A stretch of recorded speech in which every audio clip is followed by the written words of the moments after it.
अस्सलाम वालेकुम अल्लाह के फजल नाल ते करम नाल अज दी मज़ेदार वीडियो करना शुरू जेरे सारे चैनल नवे से चैनल करना सब्सक्राइब वाला शुरू करना अज दी मज़ेदार वीडियो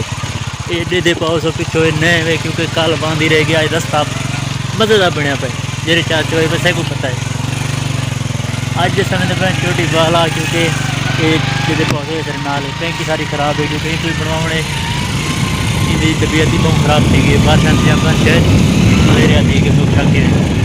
कोई बढ़वे सो रात चोटी का माहौल निकले सो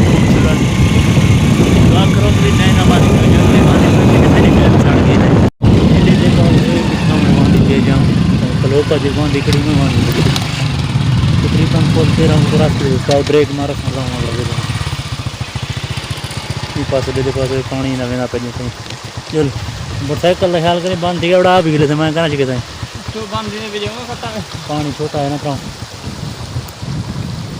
एडे पास पानी मेट वाला